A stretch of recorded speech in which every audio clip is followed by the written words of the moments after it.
This evening, first, tragedy strikes in Maikoni. A violent rampage leaves 2 dead, 2 injured, and a community demanding answers.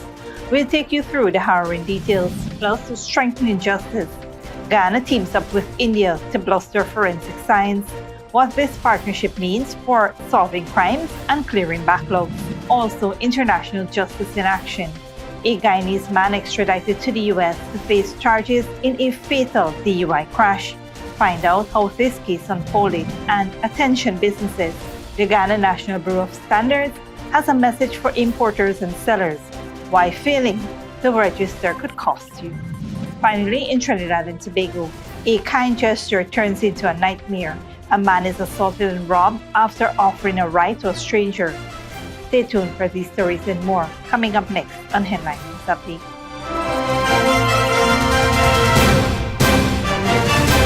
Welcome to this broadcast of Channel 2's Headline News Update for January 16th, 2025. I am DB Bacchus.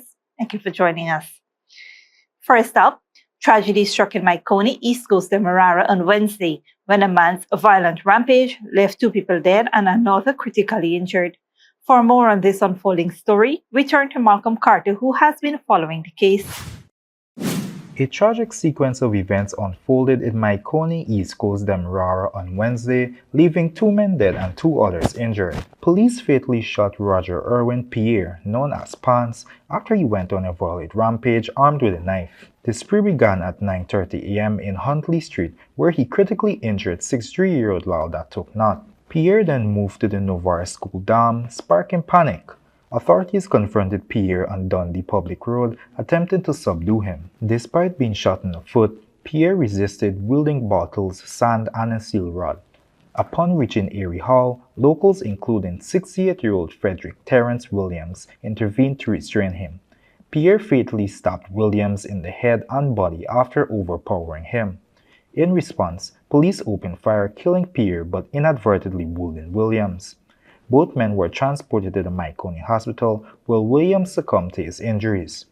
The violent spree has prompted an investigation by the Office of Professional Responsibility. Meanwhile, Toknot remains hospitalized in critical condition after being transferred to the Georgetown Public Hospital. Police are examining the use of force in the incident, which has shaken the Maikoni community. Reporting for Headline News Update, Malcolm Carter. Thanks, Malcolm. Guyana is set to enhance its forensic science capabilities through a partnership with India's National Forensic Sciences University. Minister of Home Affairs Robertson Ben announced that a memorandum of understanding would soon be signed, allowing Indian forensic experts to assist in strengthening crime resolution efforts to meet judicial standards. The government has invested in advanced technologies for the Guyana Forensic Science Laboratory, including a recently unveiled scanning electron microscope. Since 2020, the lab's DNA testing improvements have significantly reduced case backlogs. President Dr. Mohamed Irfan Ali also announced plans for a state-of-the-art forensic facility to further bolster crime-fighting efforts. Established in 2014, the Guyana Forensic Science Laboratory currently operates with 4 analytical and 6 supporting departments, focusing on toxicology, trace evidence, documents, and chemistry. Meanwhile, on the regulatory front, the Guyana National Bureau of Standards is asking for all businesses that import, manufacture, or sell certain products to register with them. Registration is required by law and must be renewed at the start of this year and every year. According to GNBS's head corporate communications officer Lloyd David, this applies to products like electrical appliances, tires, PVC pipes, clothing, footwear, cell phones, furniture, and electrical equipment. Importers must register as importers, while dealers need a permit to sell their goods. David emphasized that failure to register could result in products being barred from importation or sale in local markets. Forms for registrations are available on the GNBS website. Businesses are urged to complete the process early to avoid any issues. Stick around when we return. President Ali announces plans for 2,000 house lots on Suicide Linden Highway, and DUI suspect extradited from Guyana to face homicide charges in the US.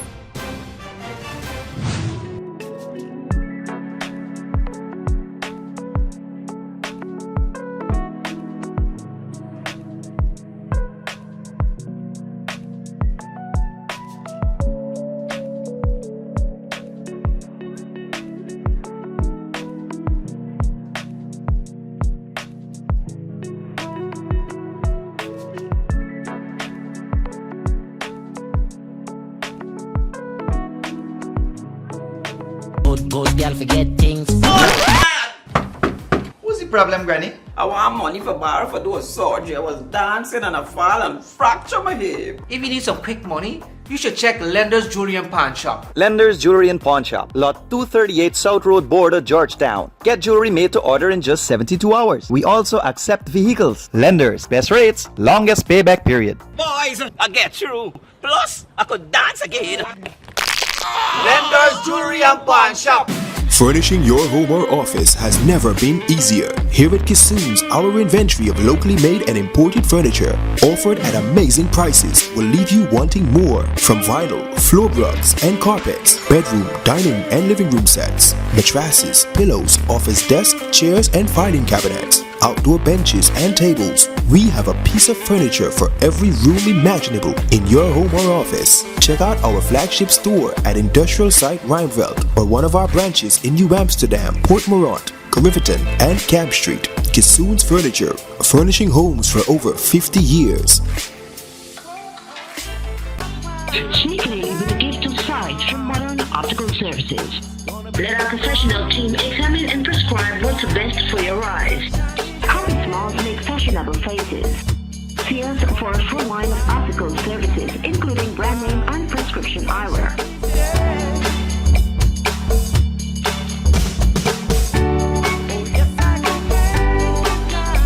Modern Optical Services, 316 Mill Street, Georgetown, telephone 226-1082. Welcome back. President Dr. Mohamed Irfan Ali announced plans to develop approximately 2,000 house lots on the Susa-Clinton Highway through collaboration between the Ministry of Housing and Water and the Guyana Land and Survey Commissions. Speaking at the Silver Hill Community Center, the President emphasized the importance of creating organized settlements to provide better access to facilities and services, aiming to improve living standards for residents. We want to ensure that we build the conditions that will give your children a better future than you will have had. So, as we move forward, you will see greater investment as the population grows also in water distribution center, in electricity, GPL. They have a medium-term plan for the Linden Suicide Highway. The President highlighted a planned $800 million food hub in Yarra Cabra to boost the local economy and announced upcoming solar systems and black tank shipments for residents. Projects like beekeeping and poultry will also be supported to empower women and single parents. Residents raised concerns about infrastructure, energy, water, and job opportunities, prompting the President to promise swift actions, including rehabilitating the Silver Hill ball field and addressing community needs in Adventure and Temeri. President Ali also held a meeting in Temeri, pledging to rehabilitate the community center and market while addressing health center challenges along the East Bank corridor. Government officials will visit the area in the coming weeks to resolve the issues. In other news, the government of Guyana has extradited a man to the United States to face charges linked to a fatal DUI incident. For the latest developments on this extradition and its implications, we go to Malcolm Carter, who has more details. The government of Guyana extradited Parmanad Singh to the United States on January 15, 2025 to face charges stemming from a fatal vehicular incident. Singh is accused of operating a vehicle with a blood alcohol level nearly double Florida's legal limit, resulting in a collision with another vehicle, resulting in the death of its sole occupant. Blood tests conducted during his hospitalization confirmed alcohol levels were far above the legal limit. Singh waived his right to an extradition hearing and consented to return to the USA to address judicial matters related to the fatal vehicular incident. In September 2024, the government of Guyana received a formal extradition request from the government of the United States. Acting on this request, the Minister of Home Affairs Robinson Ben signaled the Chief Magistrate, Faith McGutsy, to initiate the legal proceedings required for extradition. Singh's extradition was facilitated by Chief Magistrate Faith McGutsy with support from the U.S. prosecution team, marks Guyana's commitment to international justice and cross-border cooperation. Reporting for Headline News Update, Malcolm Carter. Thanks, Malcolm. On Wednesday, the Ministry of Public Works held a public consultation to discuss the $604 million Palmyra to Molson Creek road expansion project in Region 6. The meeting, hosted at the Regional Democratic Council in New Amsterdam, brought together key stakeholders. Minister of Public Works Bishop Juan Edgehill led the engagement, noting a commitment to transparency and shareholder involvement in such transformative projects. While acknowledging potential temporary inconveniences, the minister stressed the project's long-term benefits, including modernizing Region 6 and supporting housing and deep-water harbor developments. The road upgrades, which includes expanding to a 4-lane highway with concrete drains, signage, and pedestrian and cycling lanes, is the largest infrastructure project of its kind in Guyana. Additionally, the project aligns with the Guyana-Suriname agreement to build a bridge across the Currentine River, paving the way for significant economic opportunities. The consultation ensures stakeholders were informed and prepared to support the project's execution, which promises to ease traffic and boost regional development.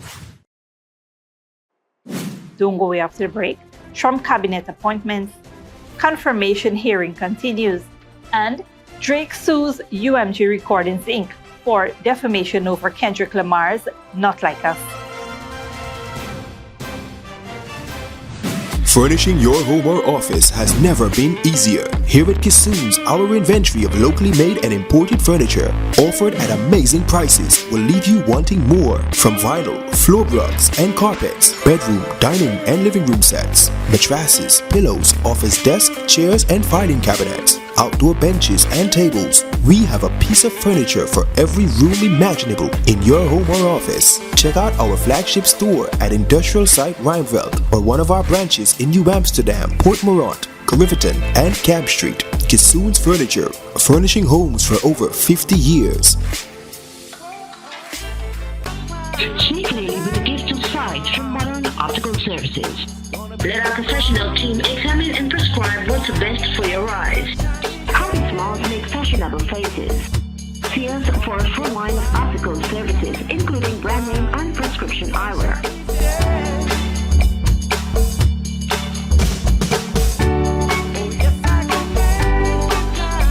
Modern Optical Services, 316 Middle Street, Georgetown. Telephone 226-1082. Good girl forget things.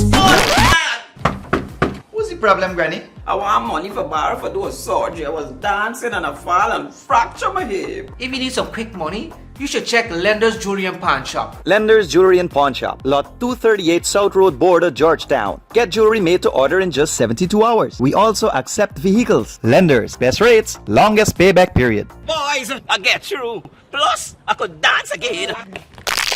Lender's Jewelry and Pawn Shop.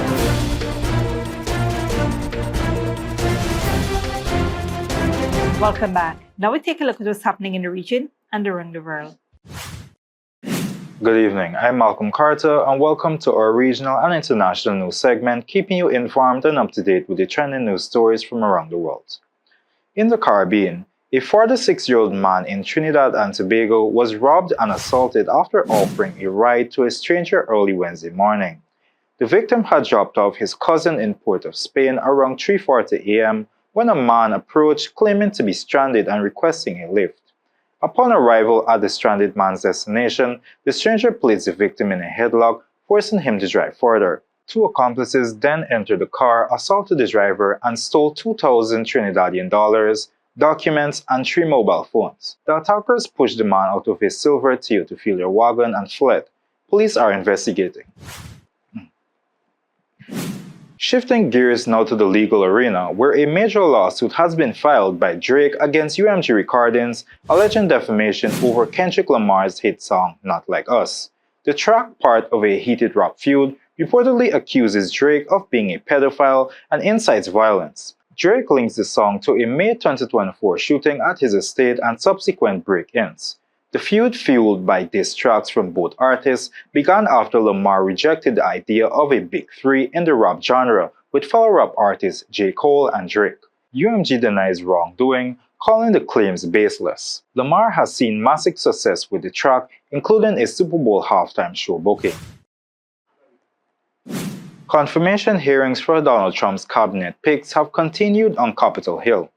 Those appearing before the Senate on Wednesday including the CIA Director, Attorney General, and Secretary of State nominees. Al Jazeera's Mike Hanna reports. Three-term Senator Marco Rubio appeared amused at appearing in front of his Senate colleagues, but on the opposite side of the room. Donald Trump's nominee for Secretary of State made clear his America First policy, one in which the nation's interests are paramount. Placing our core national interest above all else is not isolationism. It is the common sense realization that a foreign policy centered in our national interest is not some outdated relic. The hearing was interrupted by protesters shouting in Spanish. The son of Cuban immigrants was quick to respond. I get bilingual protesters, which I think is an entry cool. He called for an end to the war in Ukraine and expressed full support for NATO, a body of which Donald Trump has been so critical, emphasizing, though, that its members have obligations that must be met. What's important for the United States is not just to have defense allies, it's to have capable defense allies, allies who are capable of defending their region. Thank you, Mr. Chair. Rubio's Senate colleagues are expected to confirm him with ease. Trump's nominee for Attorney General, Pam Bondi, insisted that no one was above the law. The former Florida Attorney General and D.C. lobbyist maintained Donald Trump had been unfairly targeted by the Biden Justice Department, but pledged to, as she put it, depoliticize the justice system. A similar pledge was made by the nominee for director of the CIA, John Ratcliffe, who said the organization had to be apolitical. We will produce insightful, objective, all-source analysis, never allowing political or personal biases to cloud our judgment or infect our products. Committee's adjourned. The common thread linking all those appearing before Senate committees, total loyalty to and support of the president-elect who nominated them. Mike Hanna, Al Jazeera, Washington. Finally, South African police say they have ended a rescue operation at an abandoned gold mine in Stilfontein. They say all survivors have been brought out. At least 78 undocumented miners have been confirmed dead, with 246 rescued. But many others are unaccounted for. Al Jazeera's Haru Mutas reports. Tandeka Zinzi Tom asked police if she can reach the mine shaft in Stilfontein, South Africa. Her brother has been missing for months. She doesn't know if he is alive or dead. It's a very difficult moment for us, but what is keeping me more strong, I told myself it's not about me. I should not be selfish and make it about me now. He needs me to be stronger for him. Activists say the government's initial refusal to rescue people left many miners to die of starvation or dehydration. So we are not really excited because they finally got to act. Because they did not act willingly, a pressure was exerted on them for them to act. Police say they are cracking down on illegal mining that costs the government hundreds of millions of dollars a year in lost sales, taxes and royalties. We are pleading to South Africans, we are pleading to those NGOs and lawyers, don't shift the goalpost. The real people, the kingpins, those that are behind these operations are the ones that should be held accountable for the debts that they've caused on these illegal miners. Officials say those rescued will all face illegal mining and immigration charges. Police are guarding people who've been taken to hospital. The morgue is also under tight security. Authorities say most of the miners are from Mozambique. Others are from Zimbabwe and Lesotho. A few are South Africans. South Africa's government has been criticized for its decision to, quote, smoke them out by cutting off food and other supplies for a time. Rights groups say this is a humanitarian crisis. Haru Mutasa, Al Jazeera, Stilfontein, South Africa. And that wraps up our regional and international news segment for tonight. Thank you for joining us as we bring you the latest updates from around the globe.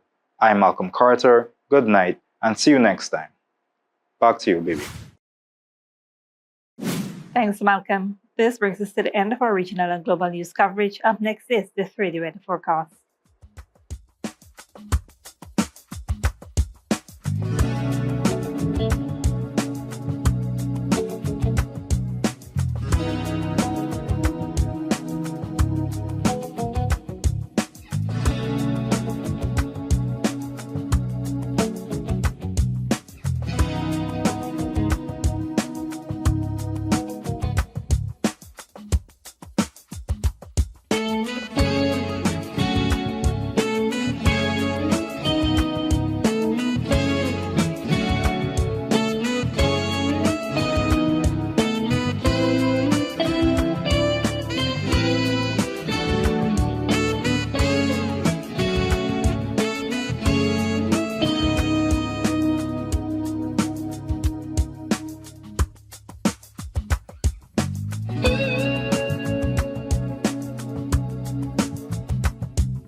And that's Safe TV2 Headline News for this Thursday evening. As we take our leave, we invite you to follow us on Facebook and YouTube. You can tune in tomorrow at 6:30 a.m. for a rebroadcast and at 5:30 p.m. for more news. Until then, please take care of yourself and each other.